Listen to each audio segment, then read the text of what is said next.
Right, Fulham have reopened talks with Manchester United over the signing of the midfielder Scott McTominay. Fulham had 2 bids rejected earlier in the window. They weren't expected to go back in unless United were willing to negotiate on the asking price.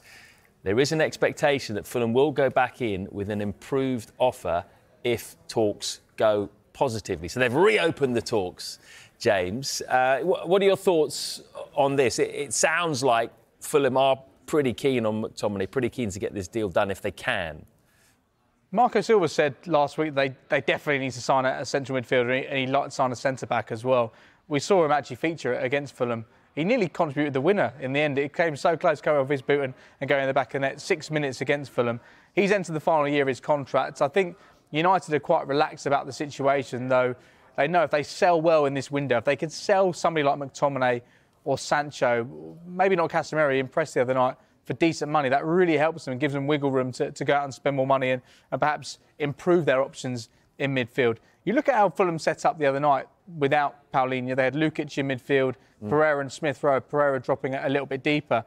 I'm intrigued to see where Scott McTominay will fit in, and that's why I'm finding it very interesting to see them pushing really hard for his signature. 2 bids rejected, looking to reopen talks with Fulham, because I think when we saw him at Manchester United alongside Fred, that didn't seem to suit him. He did a credible job there, but he's not his best when he's deep, picking the ball off the defence. That's not his strength.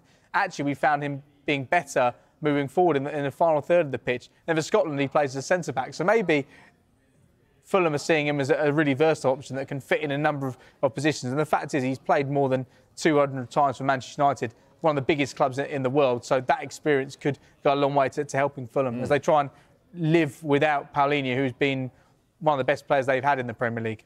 Absolutely, and that's why I'm slightly surprised. I thought they might have gone and tried to prioritise a purely defensive midfielder to slot in as a like-for-like replacement. So, if McTominay comes in, what's that starting midfield looking like for Fulham? I mean, it goes back to what you were saying there, James, really, and if Fulham are seeing him as a versatile option, I think, from Scott McTominay's point of view, I think he's almost been seen his whole career as a versatile option, and he might be absolutely fine with that. But the same side of the coin, he might also think, well, actually, I'd quite like to nail down a place and become the main man, wherever that is in midfield or in the number 10 position, wherever he sees himself. And I think that's going to be the crucial thing. If and when it gets down to the stage where Fulham get to talk to the player, where can they sell to him how Marco Silva sees him fit in? Because, I mean, João Palhinha was almost like, a bit of an outlier in terms of tackles off the scale, interceptions off the scale. It's very hard to get a like-for-like in for João Palhinha because he was so good in that position. So if Marco Silva sees him as part of the 2 in the deep positions, maybe that's a change in build-up for Fulham. Maybe it's a change in kind of style a little bit for Marco Silva. Whether he sees him as the kind of number 10 that he's going to bash his way into the box for headers at corners and things like that, and what does that do to Emil Smith Rowe? So I think it's about where Fulham see him and how he sees himself, really, Scott McTominay.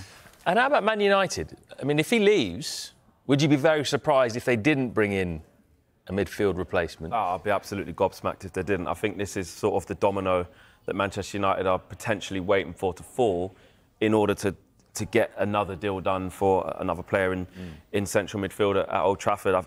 There's a lot of strong reporting that Manuel Ugarte of PSG is waiting for Manchester United, is wanting to go to Manchester United, and there's a willingness from both sides to do that, but the equation isn't quite working out in terms of the fee. But also, I do see what you're saying there, James. Man United are quite relaxed because Erik ten Hag does really like Scott McTominay. And actually, there wasn't much great about last season for Manchester United, but in terms of finding a role for Scott McTominay, I think Erik ten Hag did that to a T. As soon as he got into Manchester United, he broke up that partnership of McTominay and Fred, which Manchester United fans have seen for a very long time, have its limitations and some of its strengths, but it needed to be broken up and the evolution needed to take place. And he found this new role for McTominay, sort of further advanced, not getting involved in build-up, not getting involved in trying to necessarily be a chief in breaking play up, but actually getting himself into the box, making third-man runs late into the area, and scoring a decent amount of goals for Manchester United to save points and win points.